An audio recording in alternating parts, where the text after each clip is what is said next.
Abbé Émile Thierry, âgé de 39 ans, professeur à la Malgrange, vicaire à Jeun. Devant Joseph Edmond Pizel, 55 ans, Jean-Nicolas Lès, 60 ans, Joseph-Nicolas Guyot, 64 ans, Louis-Gustave Mahler, 51 ans, Victor Jean Ciré, 42 ans, Léon Cavaret, 30 ans, Jean-Baptiste Barnero, 30 ans, Urzin Roussillon, 64 ans et un inconnu. Les 10 noms des fusillés du Conroi ont été égrenés lors de la traditionnelle commémoration des fusillés du Conroi à Fontoy. Nous sommes rassemblés aujourd'hui pour commémorer le 106e anniversaire de la tragédie du 26 août 1914 que l'histoire retient sous le nom de les fusillés du Conroi. Le 26 août 1914 furent fusillés 10 civils par l'occupant allemand sur un chemin de halage menant vers Lomrange.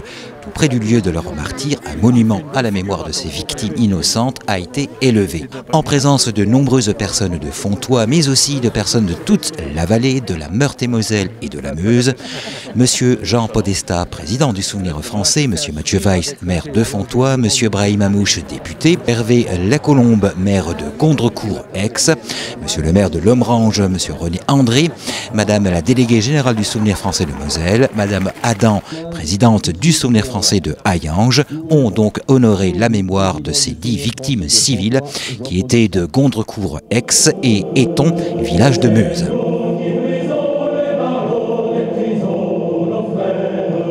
Après le chant des partisans, M. Jean Podesta, président du Souvenir français de Fontoy, rappela les cruels faits du 26 août 1914 qui conduisirent à la mort les 10 victimes.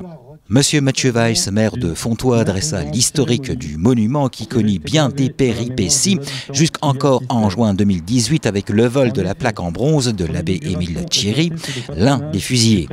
Fin juillet de cette année 2020, il fut à nouveau vandalisé. Des noms furent enlevés et la pierre abîmée par des inscriptions. Ce qui fit dire à monsieur le député de la 8e circonscription de Thionville, monsieur Brahim Amouche.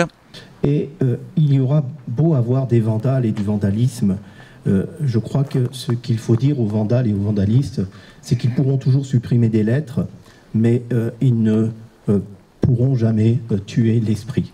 Et aujourd'hui, c'est essentiellement cet esprit que nous commémorons aujourd'hui. Avant que la sonnerie aux morts ne retentisse et que la Marseillaise ne soit entonnée, les gerbes commémoratives furent déposées par M. Jean Podesta, président du Souvenir français de Fontoy, M. Mathieu Weiss, maire de Fontoy, M. Brahim Amouche, député, Hervé Lacolombe, maire de Gondrecourt-Aix. Durant la cérémonie, le conseil municipal des jeunes de Fontoy donna lecture de la charte du Souvenir français. À chacun de ces rendez-vous, le Souvenir français honore la mémoire de nos morts par la présence de ses porte-drapeaux. 126 ans après sa création par Xavier Niézen, le Souvenir français reste fidèle à sa convocation et à sa triple mission.